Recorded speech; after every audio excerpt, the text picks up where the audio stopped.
Assalamualaikum warahmatullahi wabarakatuh.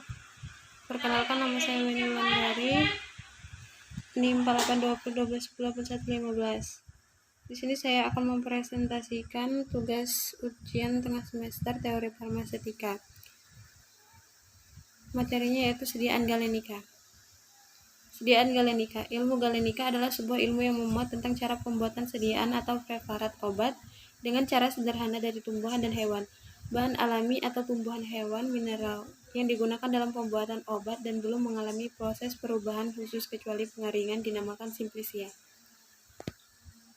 Tujuan pembuatan galenika: 1.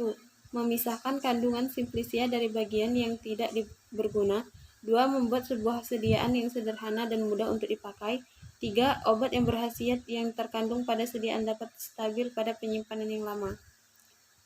Hal yang diperhatikan dalam galenika: 1. Derajat kehalusan. Semakin halus atau kecil ukuran partikel simplisia, maka semakin mudah dalam proses penyaringan.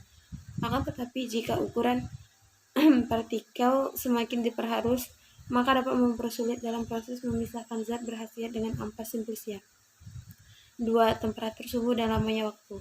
Dalam proses pembuatan sediaan galenik, temperatur, suhu, dan lamanya waktu pembuatan harus ditentukan pada masing-masing simplisia, di mana seperti mudahnya dalam menguap atau tidak, mudah tersari atau tidak.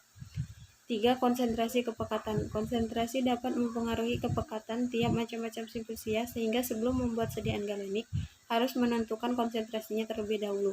4. Bahan penyari dan cara menyari.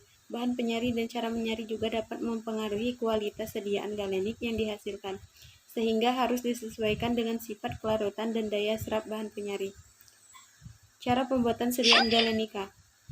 Berikut ini adalah hasil dari pembuatan sediaan galenika berdasarkan bentuk sediaannya. 1. Hasil penarikan, ekstrak, tinktura, dekokta atau infusa. 2. Hasil penyulingan, aqua aromatica, olea vinguia atau minyak lemak. 3. Olea velatia atau minyak menguap. 3. Sirup. Cara pembuatan sediaan galenik dapat dilakukan dengan metode maserasi, perkolasi, refluksi, shock-latch, digesti, infus, dekok, destilasi uap, ekstraksi berkesinambungan, superkritikal karbon dioksida, ekstraksi ultrasonik, dan ekstraksi energi listrik. Contoh sediaan galenika. 1. Ekstrak beladon adalah sediaan galenik hasil dari tanaman beladon herba, berkhasiat untuk sesak napas, parkinsonisme, nyeri haid, dan pasimptolitik. 2. Infusa dan sirih adalah sediaan galenik yang diambil dari simplisia diperis betel folium, berkhasiat sebagai antiseptik. 3. Ekstrak akar manis adalah sediaan galenik yang diambil dari simplisia glycyrrhizae radix, berkhasiat sebagai antitusif dan obat batuk. 4. Capsicum tinctura adalah sediaan galenik yang diambil dari simplisia Capsicum fructus, berkhasiat sebagai antiiritan. Sekian presentasi dari saya, terima kasih. Apabila ada salah kata, saya mohon maaf. Kepada Allah saya mohon ampun. Wabillahi taufiq wal hidayah. Wassalamualaikum warahmatullahi wabarakatuh.